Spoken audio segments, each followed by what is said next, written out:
Hello అండి, అందరికి నమస్కారం. వెల్కమ్ టు బాపట్ల రుచులు. ఈరోజు వీడియోలో ఎంతో టేస్టీగా కమ్మగా ఉండే క్యాబేజీ పచ్చడిని ఎలా చేసుకోవచ్చో చూద్దామండి. ఇలా కనుక చేసుకుంటే రోట్లో నూరుకునే పచ్చడిలాగే ఉంటుంది.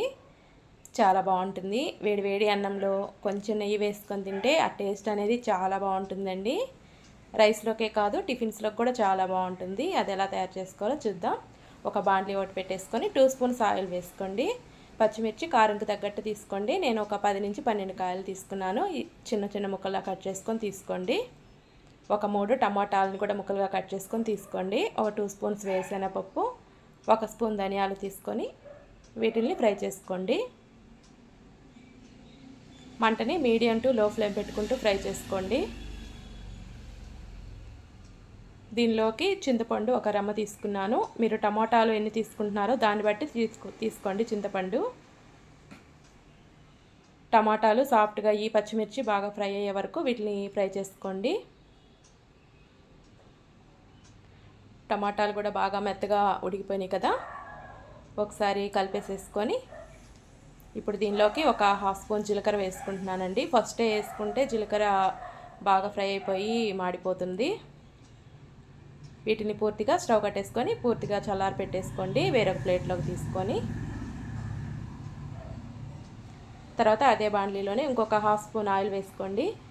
క్యాబేజీ 200 గ్రామ్స్ తీసుకున్నానండి. వాష్ చేసుకొని చిన్న చిన్న ముక్కల్లా కట్ చేసుకొని ఇది కూడా ఆయిల్లో వేసేసుకోండి. మీడియం టు హై ఫ్లేమ్ పెట్టుకుంటూ క్యాబేజీని ఫ్రై చేసుకోండి. బాగా మరీ సాఫ్ట్గా అయితే ఏం ఫ్రై అవ్వనక్కర్లేదండి. పైన కొంచెం కలర్ మారి కొంచెం ఫ్రై అయితే సరిపోతుంది. ఒక 2-3 మినిట్స్ కల్లా ఫ్రై అయిపోతుంది. ఇప్పుడు దీనిలోకి కొంచెం కడిగి సన్నగా తరుక్కున్న కొత్తిమీర కూడా వేసుకోండి. ఒకసారి కలిపేసేసుకొని ఇంక స్టవ్ కట్టేసుకోండి. ఈ క్యాబేజీ తరుగును కూడా పూర్తిగా చల్లారి పెట్టేసుకోండి. చల్లారిపోయిన పచ్చిమిర్చి టమాటాలు అవి వేసేసుకోండి ఫస్ట్ మిక్సీ జార్లో. క్యాబేజీ తరుగు మాత్రం మొత్తం వేయొద్దండి. ఒక 3/4 వంతు వేసుకోండి. ఒక 1/4 వంతు తీసి పెట్టేసుకోండి.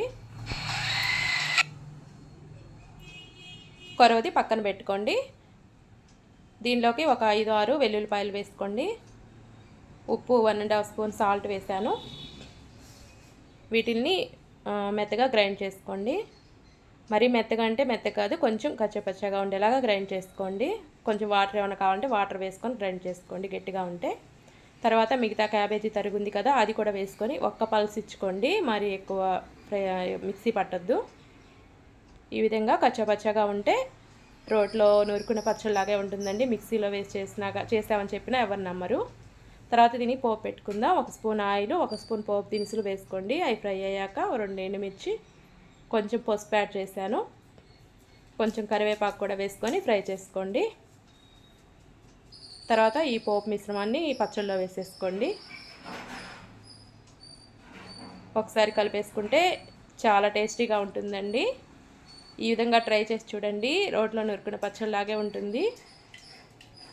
రైస్లోకే కాదండి, దోశ, ఇడ్లీ, వడ, ఉప్మాలోకి చాలా బాగుంటుంది పచ్చడి. ఇంకా 2-3 డేస్ వరకు కూడా నిల్వ ఉంటుంది. కానీ ఫ్రిడ్జ్లో పెట్టుకోవాలి. వేరుశనగపప్పు వేసాం కాబట్టి ఫ్రిడ్జ్లో పెట్టుకోవాలండి.